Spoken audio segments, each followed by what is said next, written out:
Our particular corner of the podcast universe will cover all aspects of media fandom: film, television, stage, music, and other media sources. My name is Melody Clark. I'm a professional writer, a fan fiction writer, and now I will be your podcast Sherpa. Welcome to Flak.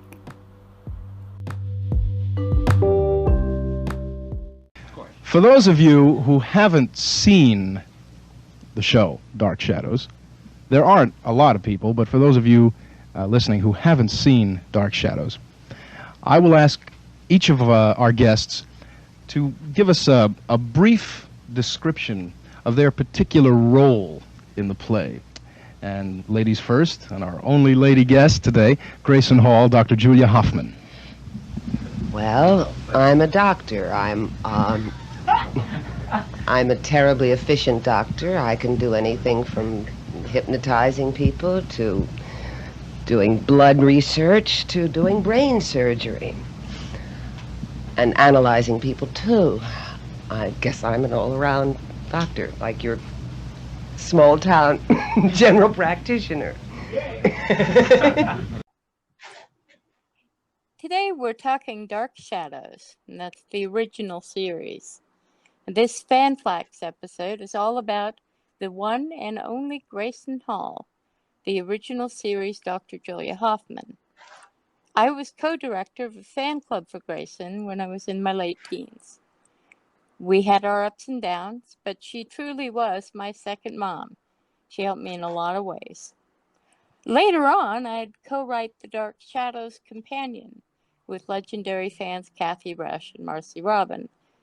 It later would be published by our own Catherine Lee Scott through her Pomegranate Press. For this episode, I wanted to focus on Grayson, since she was recently woefully and shamefully ignored in the Master of Dark Shadows film bio of Dan Curtis. To forget Grayson from Dark Shadows is like editing Gillian Anderson out of the X-Files.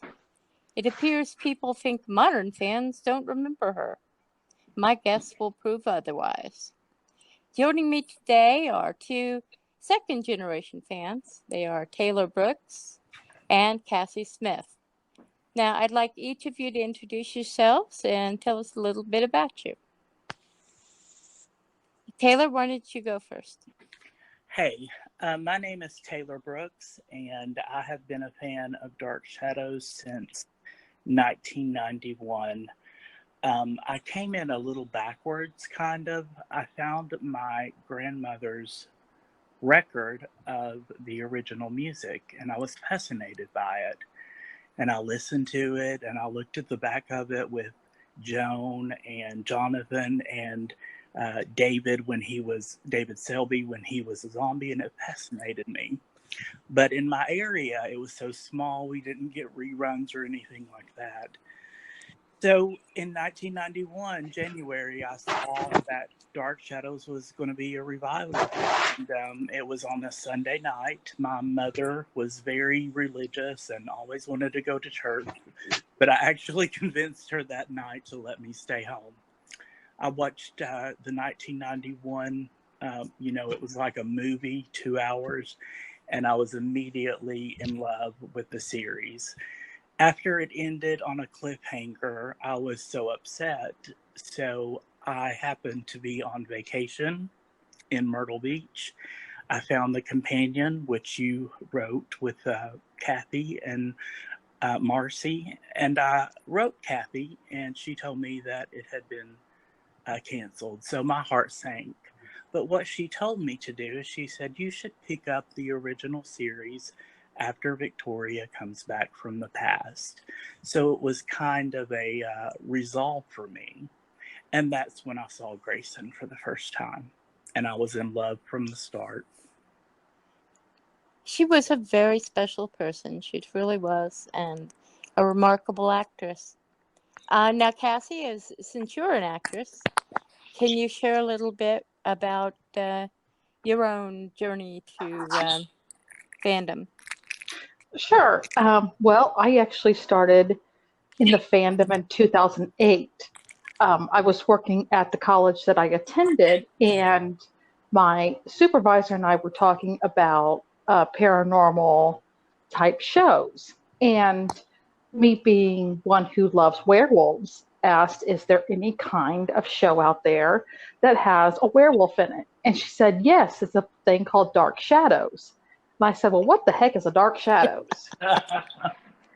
And the other lady that worked in the suite with us, she goes, oh, Dark Shadows is wonderful. And they were all gaga over Barnabas Collins. And I said, okay, I'll give it a shot. I'm not big into vampires, but I'm a werewolf girl, so I'll try it out.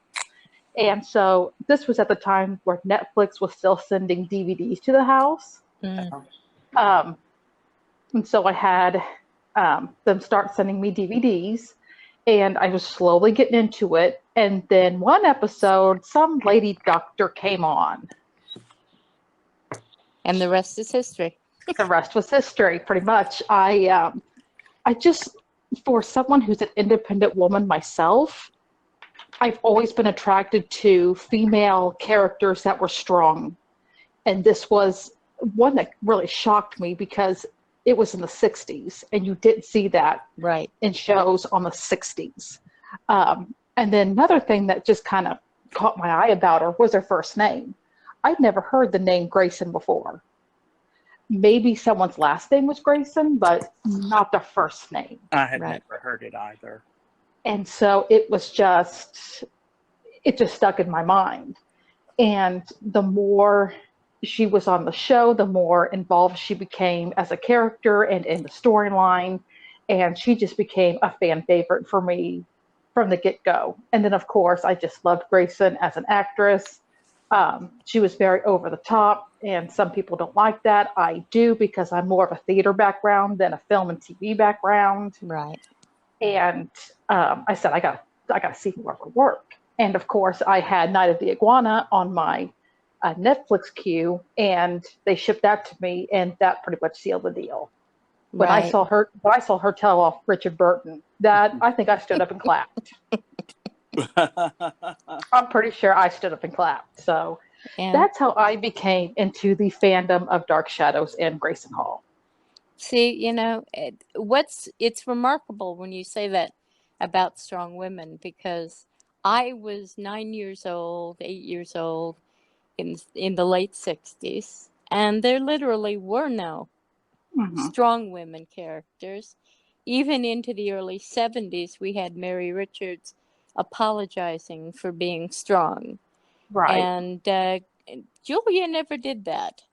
No. Julia was always herself, and she certainly held her own with the other characters, and as we all know, slapped the witch. Yes. Yes, what a moment. Yes. One of the great moments of the show. Okay, now, go ahead, I'm sorry. Oh, no other character could have slapped Angelique. It had to be her. Well, Dan Curtis, in fact, said that. He said to Grayson, he says, you have to slap her. And, she said, why? And he said, well, you're the only one who can. Pretty much. Wow. And she was expressing the desires of the audience. Pretty much. And the audience desperately wanted to see somebody just, give her some kind of retribution anyway. Exactly. And so your first encounter with Grayson was largely because of her strength as a character. And, that's what's so significant about her. She was very seriously the very first truly strong female character, Julia was, that I can remember from my childhood. So, now, what was your first reaction to the Julia-Barnabas relationship, and how do you see it now? And that's to both of you. Okay. Go ahead, Cassie. Oh, okay. Well, at first, I just thought it was just a doctor-patient type relationship. I kind of saw it as, Julia was trying to not only help Barnabas, but she was trying to get a little famous herself. She was trying to find notoriety in a male-dominated occupation Yeah. of medicine. Right. And Barnabas was just being the non-compliant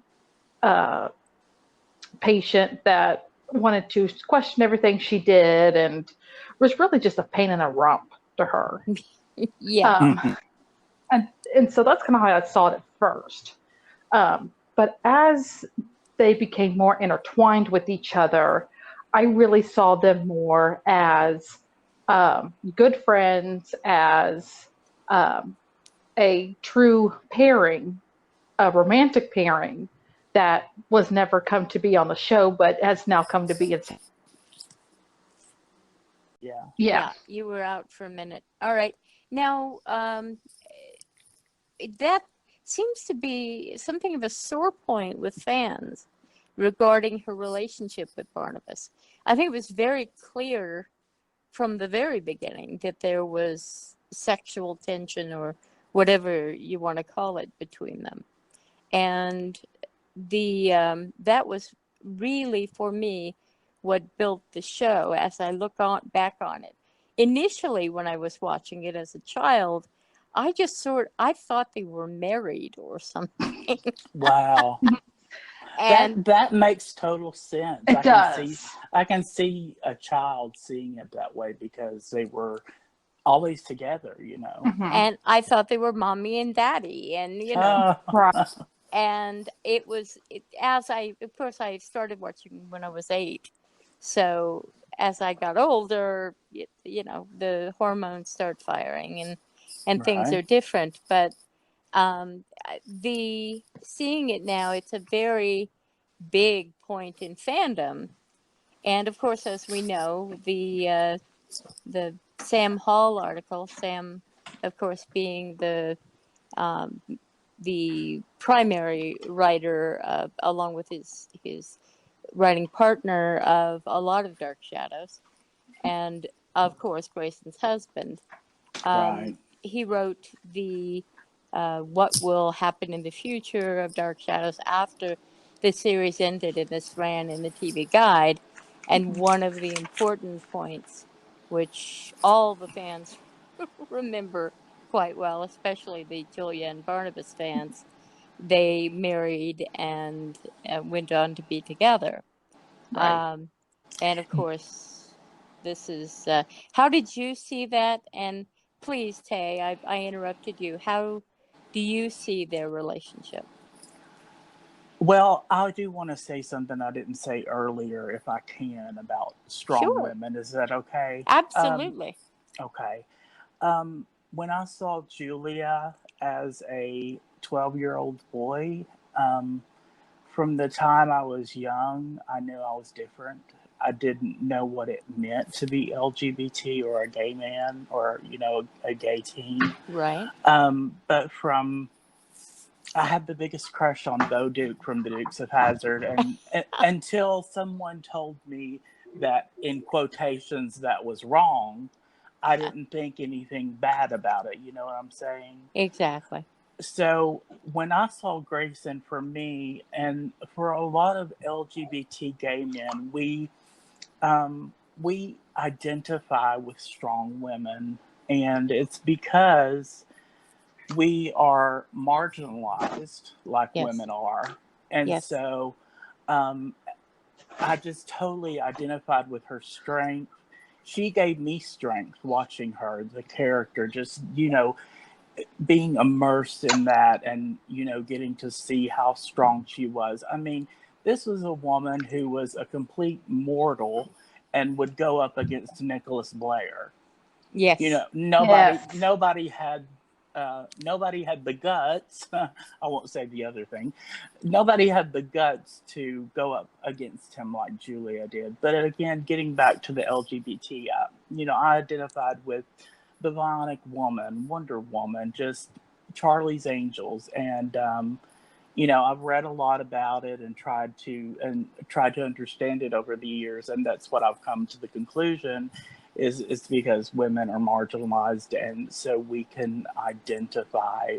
We're not trying to take your thunder or anything. No, of course not. No, I've not at all. Yeah, but I've had women kind of think that that's what I was doing, but it's not. I'm totally with the women. I mean, I'll stand side by side with you for your rights, and I will be right there with you. So I think it's the marginalized thing. But getting back to the relationship,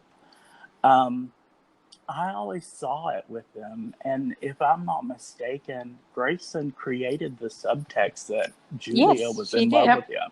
Yeah, Mhm. so it translated through the screen, and as you get so deep into the series, like the first time that he really admits that he has feelings for Julia, and what is so amazing is it's Willie.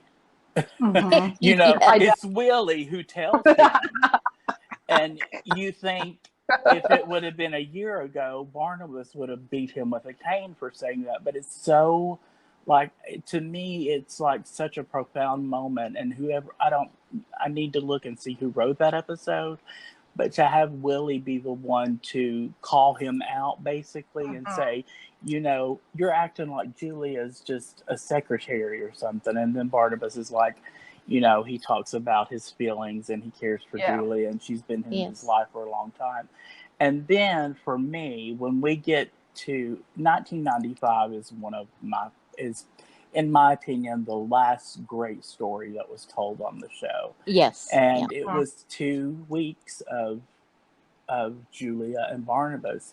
And when when she's about to stab herself and he uses his will against Gerard, and she tells him to leave her and let her go, and he says, I will not without you, never without you. To me, that just sealed the Yes. deal Yeah, it that did. he totally loved her deeply down in his Yep. heart. Yes. And I feel like if the show if they wouldn't have went to, as we, in a rehearsal, we talked about 1841. I won't go into all of that. But if the show had continued, in the present, I really think that they were going in that direction. And They were. Yeah. Apparently they were, because of what Sam wrote. So, Right. to me, and we have the fan group that lovely Valerie has, Never Without You, and that's just, I love that moment, and I think, to me, like I said again, that just sealed the deal for me. Yes. With them. Well, to speak to the issue about Grayson creating the Julia's feelings, I'll borrow our dear friend Matt Hall being her son. Yes. His depiction of the experience that she was basically taking one for the team, and Right. Yes, that's true. that when she was given the role of Julia, they were literally on the edge of moving back to Ohio, where Sam was from, and he was considering joining his father's hardware business. So Grayson thought, okay, I have to make eyes at the vampire. I got to keep money rolling in so we can keep food on the table. So we don't have to go to Exactly. Ohio. When you think about it, that's genius. She Yes. is genius. Yeah. And she was able to do it in such a subtle way that it was clear to the viewers. The viewers picked up on it. And the writers didn't even realize until the viewers started writing in and saying they wanted more of that. Yes. Mhm. And that's when the writers started injecting that in it. Right. Exactly. But I mean, it's just amazing that she was the one who did it, Yeah. Yes. To me, Grayson saved the show.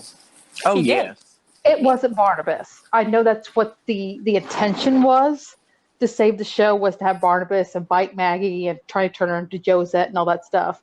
But it was Grayson. Yes. Let's Grayson. just throw it out there. Well, it's my opinion also, and I've said Mhm. many times that Barnabas is always credited with saving the show, but Mhm. I feel it was Barnabas and Julia. I think it I was Mhm. do their too. I agree. relationship, and Yep.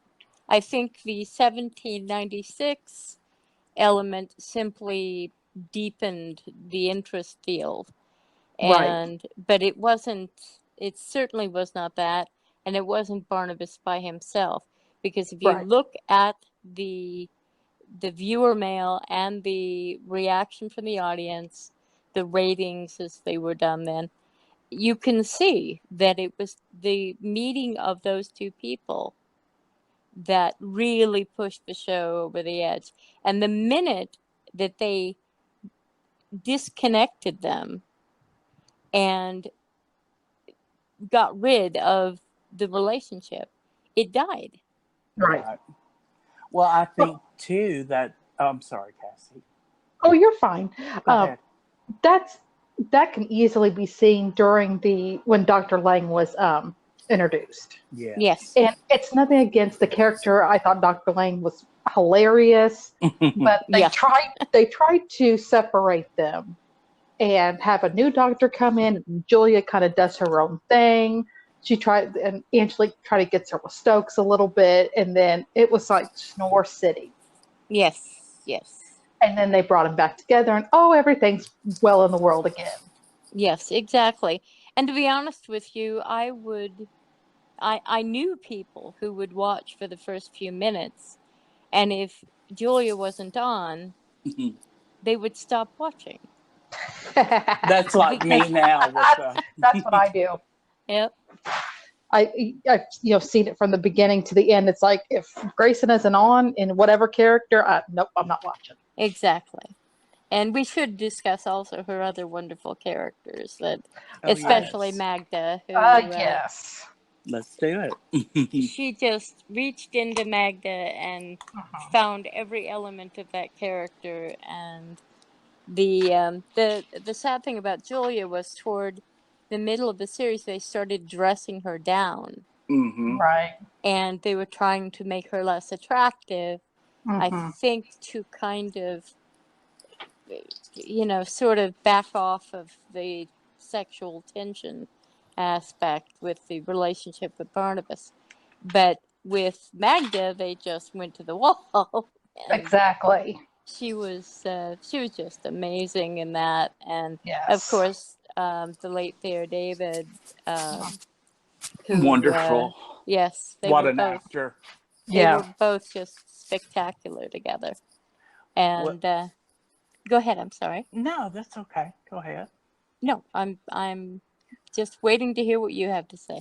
I was just gonna say, well, you guys wrote the manuscript, so you know what I'm talking about. Yeah.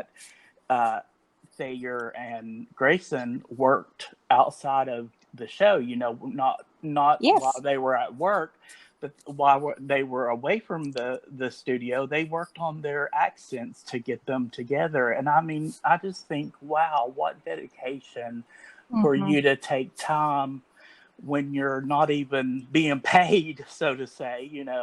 and you Yes. you go to a restaurant, or they went back to her apartment, or maybe Thayer's, and they work to get their accents the same. And that just, to me, that's so amazing. Even though they were told it would never be seen, they still wanted it to be so good. And Thayer David, I don't want to get away from what we're talking about, but Thayer was extraordinary. Yes, he was. Yes, and he and was. and I mean, when he plays so many different characters that I don't even see the same thing in any of his characters. It's so different. But Yes. again, they just worked on their accents. And then I want to touch on what we did in rehearsal is in 745, episode 745. I really respected Grayson because Terry Crawford asked her to do some method acting with her.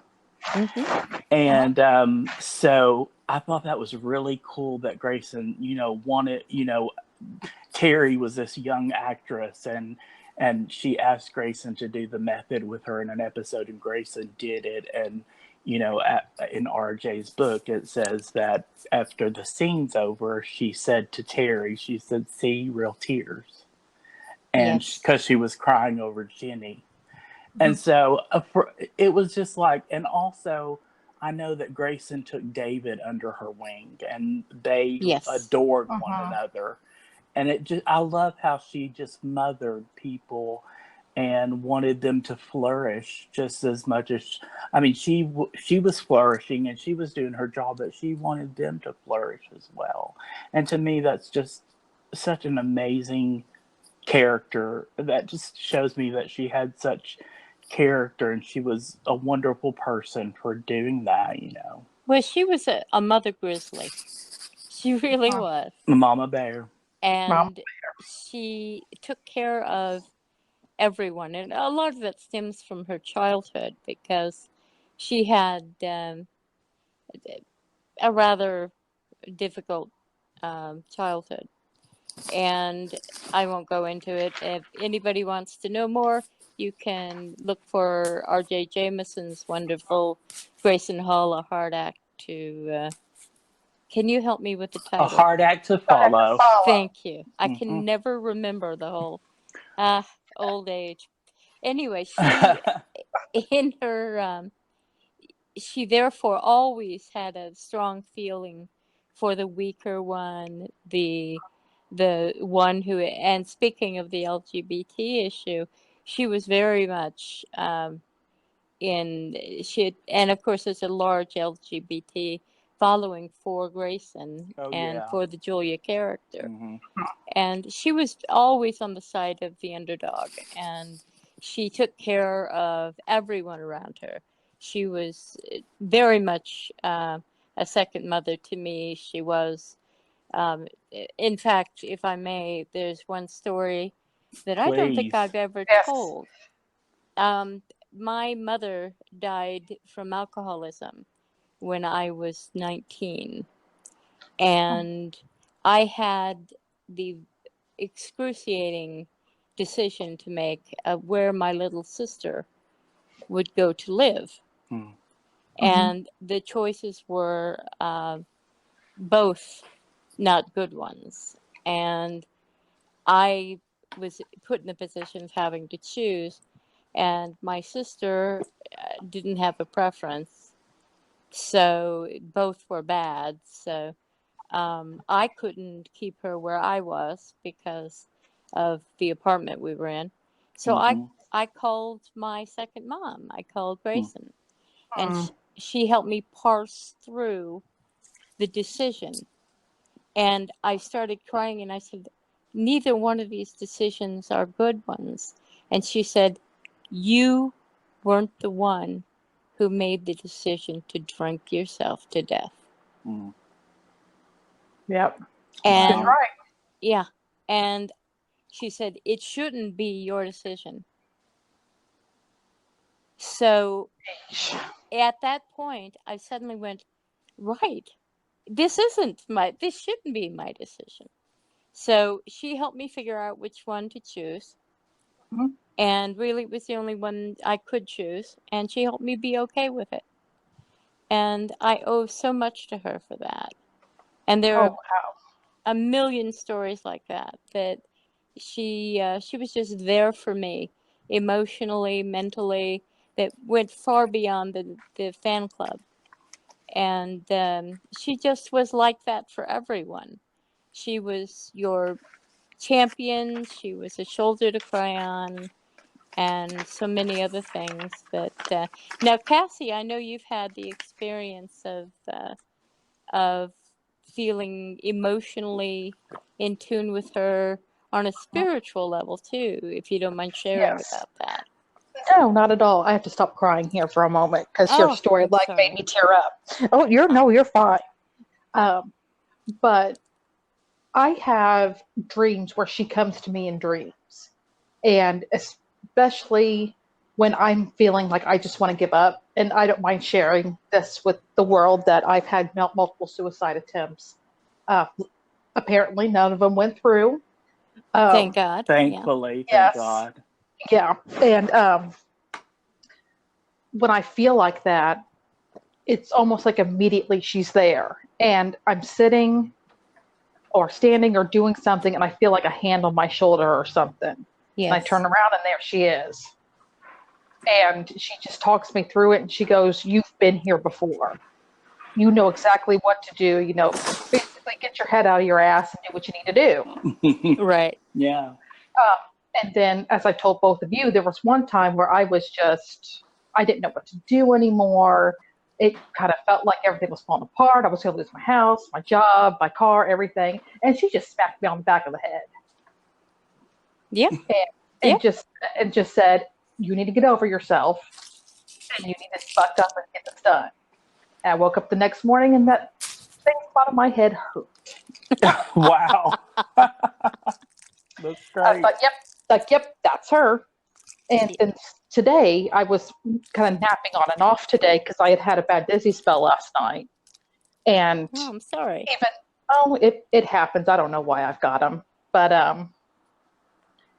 I would have these dreams, and even though she wouldn't come up and talk to me, I would look around, and there she is, just smiling at me. I'd smile back and wave, and then go on about my business. Yep. No, So she it's was like just there, letting you know. Like that- I'm stuck here. Hello. Yes, exactly. I've had that experience also.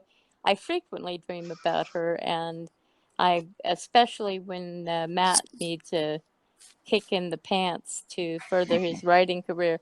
And by the way, Matt, you should be writing. Yes, Matt. Yes, Matt. Please write. That is in your soul. Do it. Absolutely. Now, do you have experiences like that also, Tay? Or is that I have never had her come into my dreams, but today I told Cassie that, the picture that I sent in our group where she's got the big, the dress and it's like wings. So all day, I'm not going to go into everything that I deal with, but you guys know that I deal with chronic pain. yes? And that's a hard thing to deal with. But Grayson, it felt like to me today that she was in that dress, but that those huge wings were surrounding my whole body. That's how I felt all day. And I just I was going to get something to drink, and I looked around, and I just felt like she was encapsulating me and just being there for me and saying it's going to be all right, because I love doing this, but at the same time, I get a little nervous because I'm afraid I talk too much, or No, I you're may fine. not say the right thing, but I felt her really strongly today, and I really feel her right now. Actually, I don't know if you guys do. Oh yeah. Oh yeah, she's here. And she's I must share a funny story about this sort of thing. You both know the deep distaste that Grayson had for a film that she actually did do called Satan in High Heels. Yes. And she would literally tell me, "Okay, we're taking this out of the bio." And I said, "Oh, that's right. That doesn't exist, does it?" And then she would say, "That's right." And the reason she didn't like it was not because of, the fact that she played a gay character, or as some people have interpreted, or anything to do with that. She didn't like the creators because of the way they treated all the actresses. Wow. And she was passionate about, the creators being kind and dealing with the actors as human beings. And that was something she would often lock horns with Dan Curtis over. So in this case, she just decided, okay, it didn't exist. So go ahead. I'm sorry. No, you go right ahead. No, I was just going to say, and that's why I would like to say to everybody that's listening, if we say she never made that, we're just being comical and funny. We're not being political or Exactly. being hateful or anything. We're just kind of carrying on the tradition of, no, I never made that movie, in a funny, reverent way. So if you're listening out there and you've ever seen us saying that, we're not being mean. We're just carrying on the Exactly. tradition and being kind and just being funny about it, because now in this day and time, if she was still with us, there would be no way to hide it because of the internet. So Exactly. And as you know, she preceded most of that, except for I happened to buy a VTR, as they were called back then, videotape recorder. wow. And about the time that that Grayson was becoming ill, but she wasn't fully in her illness yet.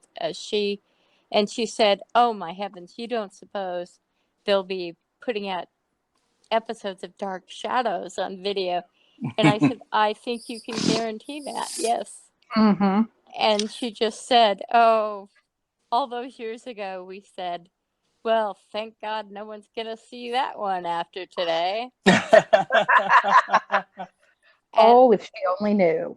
if I must also add, regarding Satan in High Heels, I was at a Dark Shadows festival many, many years ago, and someone was sitting next to me making a joke about Satan in High Heels, and they were telling me the story of how this had been found, this vinyl record, or LP as they were called back then, and a mirror tile came popping out of the wall and fell within about a foot of me. Oh. Wow. And I looked up and I said, "Sorry, GH." Oh, yeah, that was her. Yes, yeah. I think that was just her gentle way of saying, "I'm still in charge." Well, I'm still in charge. I'm still in charge. yeah. Exactly. I'm still in charge of my bio. Nobody changes it. Now, But, isn't there like 2 other film projects she did that she claims she never did? yes, yes, That's what I thought. yes. Like, There were a few, and okay. she would admit to some of them because she still had friendships with some of the people involved. Okay. And some of her dearest friends were Catherine Graham, and she had a number of old friends in the circuit, as they say. And Right. also, there are people Sam had to work with. Sam worked with. So, for political reasons, she would recognize some things. But there, she was very proud of Dark Shadows. She was proud of most of her theater work. And also, of course, Night of the Iguana. And it took a lot for her to deny that she was in something, because she really was not a very vain person, Mhm. and she had she did not have as high an opinion as she should have had about her abilities and her career. But that was Grayson's way. She would totally edit out an entire incident if she didn't like the fact that it existed. I think you've heard the story about her first date with Sam, that she totally refused to admit existed. Oh no. Yes, oh yes, and I'll let Matt tell that story if I can ever cajole him on here. But she would, and of course her own age. She Oh, I love that she fiddled with her age her whole entire That's life. no one hilarious. It's so ever wonderful. no one ever knew what her real age was. I think, well, except for Sam. Sam knew, but kept to himself, which one does when one deals with Grayson. But Right. so I feel that in my own opinion, I don't think Grayson is treated well in fandom in general. I And agree. I agree. she is, just horrible jokes made about her and comments made about her. And largely because of this ridiculous Northern European, really, standard of beauty we have. Right. And these people who think because her nose was too long or her chin was too long, that somehow this totally, uh, and of course there was the factor that they dressed her down. In the beginning, Right. of course, they did not do that, and she was striking. Right. She, Right. she was beautiful, but the fandom tends to be cruel to female characters in Yes. total, and to characters that are older or not as classically attractive, they tend to be vicious. Yes. And that has become more and more the case over the years in fandom. Mhm. I wonder if either of you have experienced that. I have, and it's to the point that I've had to just flat out ignore these people, just because, yeah, Grayson was older, but she wasn't 18 with a tight butt. I'm sorry. Right. She that's what they wanted, and that you're not going to get that. She was a older woman who represented herself well, who knew what she wanted, stated her opinion, and didn't cower for people. And Exactly. I think that's both Grayson and Julia, and that's why she gets so much flack from the fandom. Because everybody just saying, "Oh, so and so beautiful," and then you get to Julia, and then old hag gets brought up a lot. Oh my Yes. goodness, I have And never yeah, encountered that. I have a couple times, and it's like you just described her as an old witch, and she's not that. I think there's a newspaper article or something where her and Sam were on tour for Night of Dark Shadows, and the person described her as like a witch-looking person, Oh, and it yes. Yeah. angered me. Like, no, why are you doing this? Just because she doesn't look like Marilyn Monroe doesn't mean you put her down like this. Right. Exactly. But I the just Go ahead. oh I'm go sorry. oh no, No, you're go. fine. Um, it's just it angers me because for myself, I'm not a Northern European natural beauty. So do you look at myself that way? Do you look at others that way? I feel they Yeah. do. And Yeah. now, Taylor, have you had that experience? You said you hadn't, in Um, I've terms of. I've never heard her called an old hag, as Cassie was saying, but I have had people when I've posted like a picture of her where I thought, because let me just lay it out on the table. I think Grayson Hall is absolutely beautiful. Yes. Yeah. Yes, she is. She is different. She is not your classic Marilyn Monroe or whatever. And to me, that's appealing. I love someone Mhm. who looks different and does not look like everybody else with their blonde hair and their big eyes and whatever.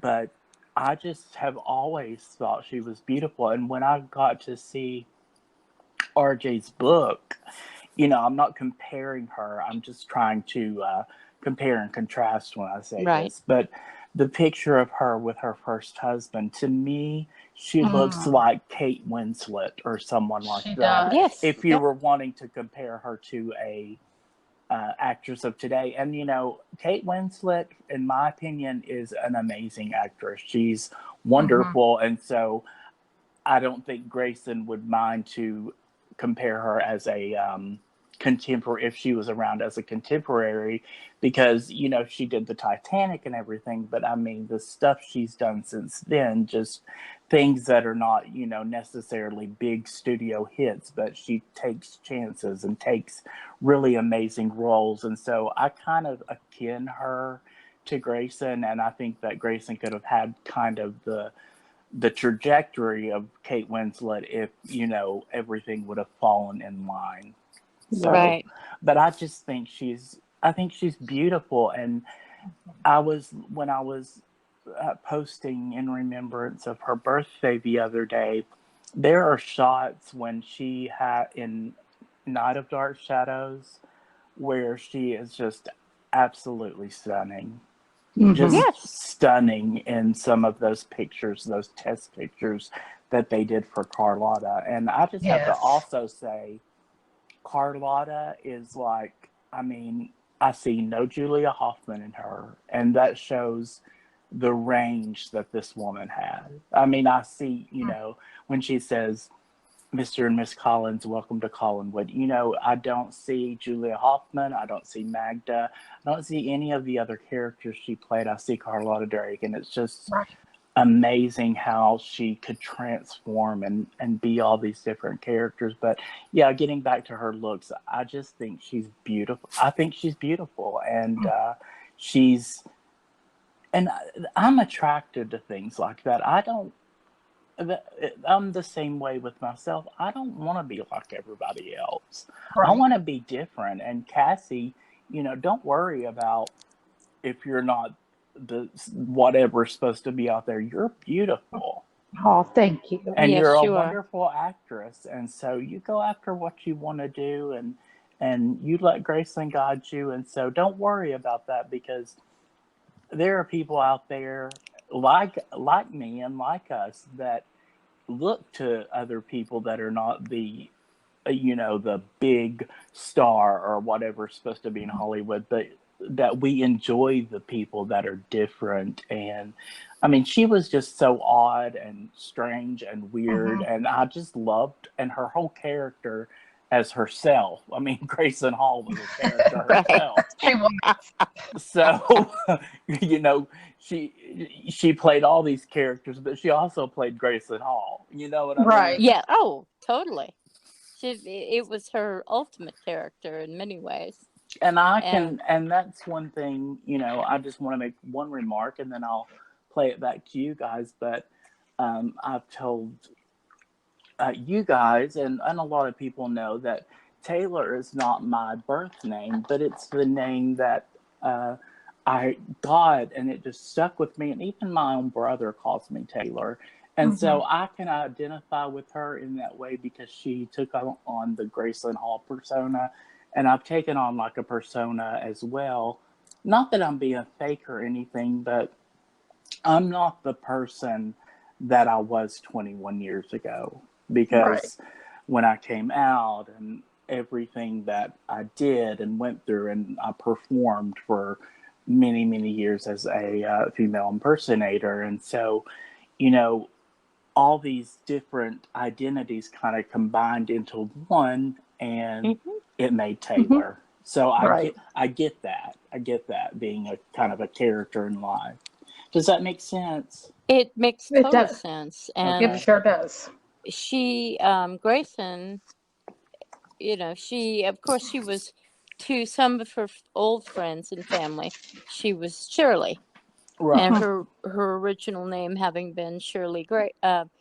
Well, let's see, Shirley Grossman. Shirley Grossman, yeah. Mhm. And I still cannot get to the point where I say her middle name, because that was yet another thing that she had a problem with. Wait, But I don't remember her middle name. What was it? I will tell you off the air. Okay. Okay. Okay. I'm sorry about that. I did not know. No, it's okay. She, in fact, made up another middle name that she used. Oh, wow. Uh, That's awesome. yes, so she would have been very much in line with making your own identity, Well, and as she did herself. that's how I feel akin to her, is because she made that Grayson Hall identity, and I kind of have the Taylor Brooks identity. And and to me, it's like, when I look at her life, all the things she went through brought her Mhm. to being Grayson Hall. And so I feel akin to her, because all the things I went through and different things in my life have made me Taylor. And she was, as I've told you, she was when she made Night of the Iguana, the director was adamant about her having substantial plastic surgery, Right. Yeah. and it would have transformed her, and certainly it would have. But as she said, with that face, she would never have been on Dark Shadows. Right. And because Julia needed an otherness about her. And with the same face as every other red-haired beauty in Hollywood, she would not have gone as far or done as well as she did. Right. And so she was always grateful that she had not made that decision. Good. Can I And ask? Oh, yes. sorry. Go ahead. No, go right ahead. I was just wondering, did Grayson ever had the syndication come in when she was still living? It On was just beginning, okay.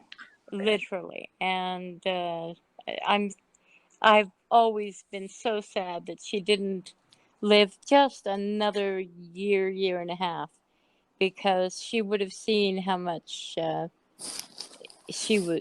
her persona, her character, her whole body of work meant to people. And she really didn't have that opinion. She sort of thought it was all over with. Mm-hmm. And I think, certainly my fan club, and which I ran along with Beth Clapper, who was supposed to be with us today, but she had higher callings. And Yes.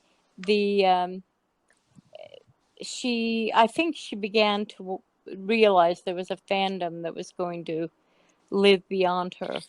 And I must tell you, just going back very quickly to the topic of obscure actresses, do you know who Grayson's favorite actress was? I don't. Is it Katherine Grayson? No. Oh, it wasn't? Okay. Her Nope, I favorite don't know. her favorite actress was Kim Hunter.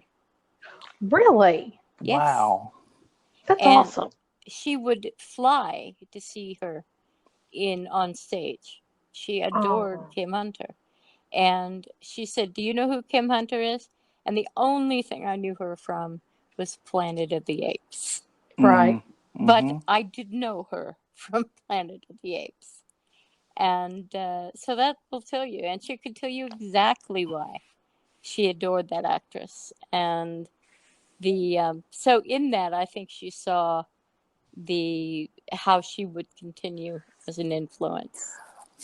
Well, if I may, getting on the actress subject, I thought it was really I agreed with her, because I know like you said, she didn't really look at herself and keep clippings and stuff of her career. But when she said Nancy Barrett is the best actress on Dark Shadows, it was really awesome and cool. Yes. I thought that was really, really cool to hear, because I always thought that Nancy she was kind of the same way with Grayson.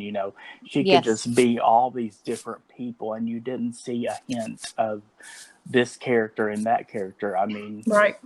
like, I wish that she could have been Carolyn Loomis more in Parallel Time. I wish we would have saw more of her, because she was so different than Carolyn Stoddard. It was just amazing. Right. And so it was really cool for me to hear that she thought that Nancy was the best actress on the show. Well, they were very good friends, even to the end. And oh, wow. She, in fact, I think this is probably well known. I don't think I'm telling tales out of school, but she actually, her psychiatrist was Nancy's husband. Oh, okay. Oh, I didn't know that. And I believe Sam saw her husband also. So, when you're in the arts, you have to have those things. You need a psychiatrist. Yes, if you're absolutely. An actor. Well, sometimes, just speaking as an actress, you get so immersed in your character sometimes, it's hard to come back out of it. And so you need a professional to almost bring you out of it. Well, as a writer, I can tell you that you are so in tune with your emotions that you can quite often dredge up depression Right. just out of writing something. Creatives are Exactly. they are very emotional and so in tune with their emotions. Right. And I told you that I acted some in school and stuff, but I was mainly a singer. I sang from the time I was 8 till I was 18 on the platform at church. I actually won the Kentucky State Championship 4 years in a row, and Oh, well, now I we was going must into that direction. But so I know what it is to be creative, is what I'm trying to say. hear you at some point. Yes. Oh, well, yes, I will do it. I actually, after David Bowie died, I did a tribute on Smule to him. I did Young Americans because that's one of my favorite songs by him. Ah, I think he encapsulated that time period with that song about Yeah. America. yes, yeah, very much so. Well, my friends, I am sad to say that we are at the top of the hour, and that Oh, means we have to close out. But Oh, that's okay.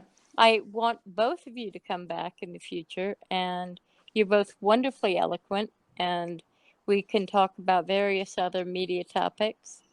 And in the future, I'm also going to be inviting Nancy Kersey, who was a longtime friend and personal assistant to Jonathan Fred, and also R.J. Jameson, who was Grayson's biographer. So we'll Wonderful. have many, many guests in the future, and I hope you both can join me at when you're available. And until then, thank you very much for listening and for being with us. Let us hear from you. Tell us what you want to hear, what you don't want to hear, and just don't insult Grayson, or I'll bite